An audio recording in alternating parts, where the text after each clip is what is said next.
अस्सलामुअलैकुम। माशाअल्लाह सिंधी रोटी देखें क्या मज़े की है। टेस्ट मैंने किया और देखें आप माशाअल्लाह।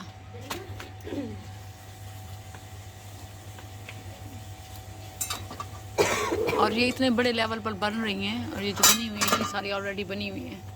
सुभान अल्लाह। जो भी यहाँ ये मेल लेक्चर सुनने आए हुए हैं उनके लिए बनी हुई है। सुभान अल्लाह। होम मेड रोटियाँ क्या बात है। घर में शायद ना खाते हों, बाहर की खाते हों, लेकिन यहाँ पर माशाल्लाह माशाल्लाह यहाँ घर की खानी है। यहाँ पे जितना कुछ बनाया था ना वो अल्हम्दुलिल्लाह यहाँ घर पे होम बना मेड हुआ था। है। हाँ सुभान अल्लाह।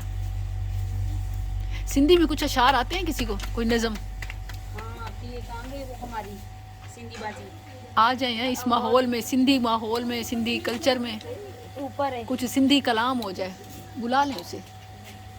गफलत में वही जिंदगी गुजरी, मौत असां खां ॿियो आ विसरी, कयूं हाणे तो बज़ारी, आहे क़यामत अचण वारी।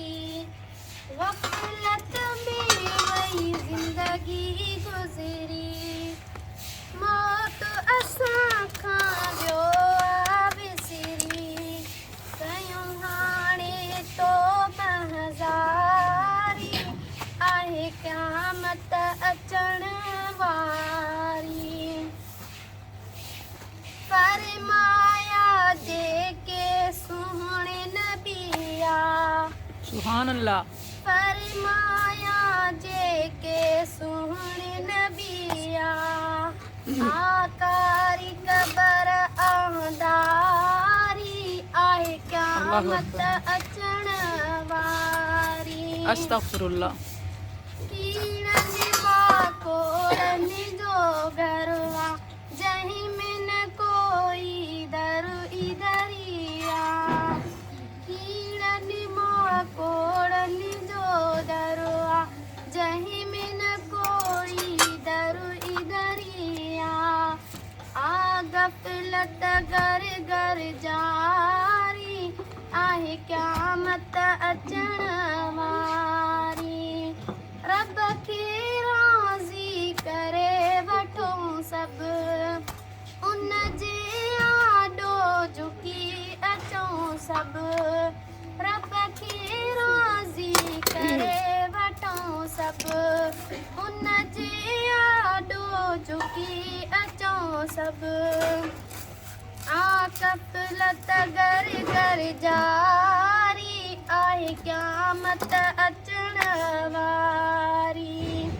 माउ धीउ ऐं पुट पीउ खां बेज़ारी, इतां आ हर को जीउ खां, माउ धीउ ऐं पुट पीउ खां बेज़ारी, इतां आ हर को जीउ खां। जेके लिखियो अॻिते लाए घाटियूं ॾुखियूं, आ गफलत घर घर जारी, आहे क़यामत अचण वारी।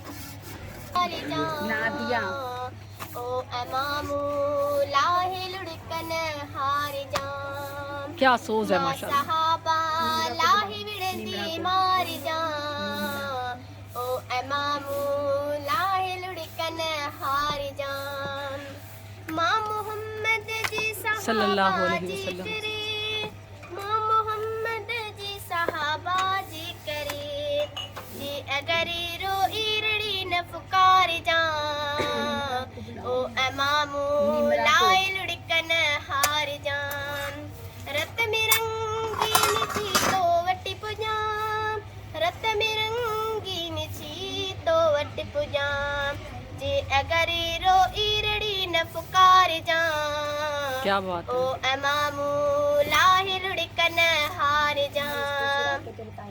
वफ़मू कई जिंदगी अस्हाबले, वफ़मू कई जिंदगी अस्हाबले, जे अगर रोई रड़ी न पुकार जाम, ओ अमामू लाए लुढ़कन हार जाम।